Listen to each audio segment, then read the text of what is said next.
Hello everyone, this is Ruth, students of ASCOT Bachelor of Secondary Education major in Mathematics. In this video, I'll discuss the anatomy of learning outcomes, which is the four main parts of it.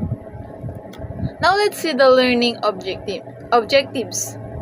After the discussion, the students will understand and apply the four main parts of anatomy of learning outcomes in their real-life situations. So now, what is anatomy of learning? According to the famously pioneer John Dewey, learning by doing. It means that a person or students learn when they actively interact with their environment to solve real-world problems. It also refers to the cognitive, physiological, and behavioral structures that build new knowledge. In this topic, there are four main parts of it. Number one is audience. Why the audience is a part of learning anatomy?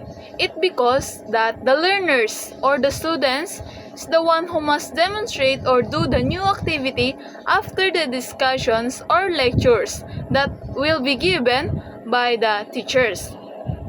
And also, it was a learner-centric. Why? Because hindi lang ang teachers ang magbibigay ng information sa mga estudyante. Ang estudyante rin pwedeng magbigay or mag-suggest, magbigay ng ideas sa teachers nila about that lesson or discussion. The second is behavior. This tells what the learner should be able to do after the discussion or lecture of the teacher. And the most critical component. Bakit ito yung pinaka-critical component? It because that it must be visible, measurable, and observable action. For example, nagbigay yung teachers ng math equations na isa-solve ng mga students sa blackboard. And the role of the teachers of that is observe kung tama ba yung solving, yung mga equations na ginamit, yung mga formulas, dapat ine-observe to ng mga teachers so that malalaman nyo kung tama or natutunan ng students yung pinag-aralan nila earlier. Next is condition. This describes the situation, materials, or resources provided when performing the task. It prevents the outcome to be broad or ambiguous.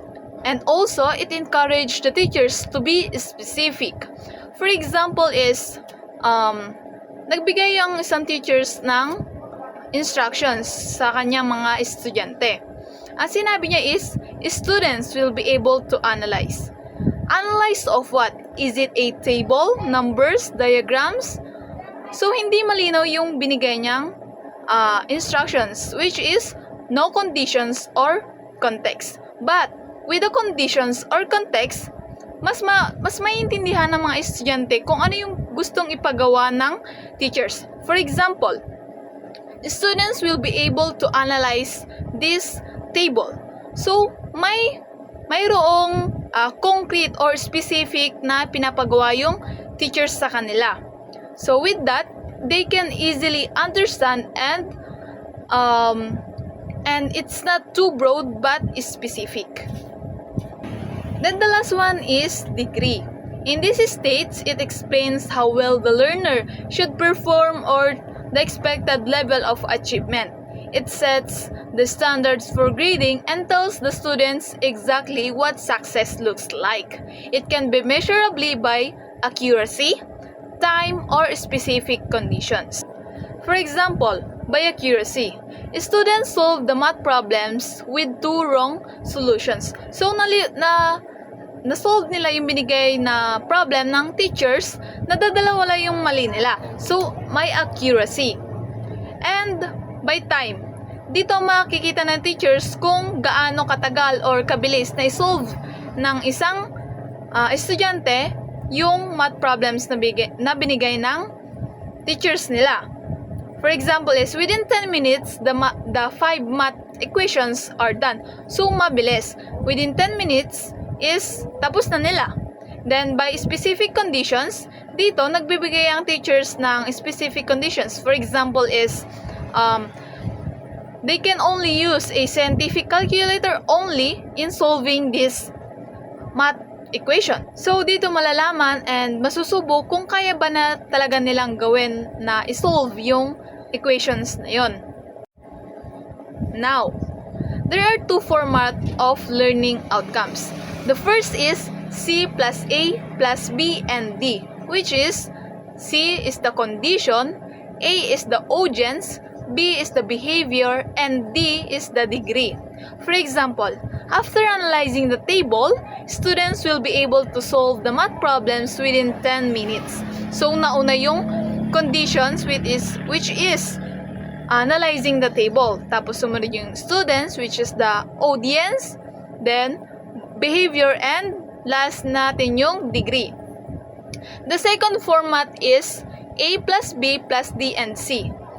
For example, the students will be able to solve the math problems within 10 minutes after analyzing the table. Nauna yung students, sumunod yung behavior which is able to solve the math problems, and then D within 10 minutes, then C after analyzing the table. So, this is applicable to the students and ginagamit ito ng mga teachers para maalaman and makita nila kung natuto or naintindihan ng estudyante nila yung lessons. Now, let's see the summary. Summary is what is anatomy of learning. So, nabanggit na to kanina, it refers to the cognitive, physiological, behavioral structures that build new knowledge. And then, four main parts of anatomy of learning outcomes. Number one is audience, which is the students. And then behavior, which is performance of the students. And number three is condition, which is nagbibigay ng concrete, specific instructions yung mga teachers. And then the last is degree or criterion. Dito makikita kung gaano ka-accurate, gaano kabilis, kabagal, and kung kaya ba nilang isolve or gawin ang pinapagawa nila ng mga teachers. Now, this is the end of the discussion. I hope you understand the four main parts of the anatomy of learning outcomes. Thank you for watching. Bye!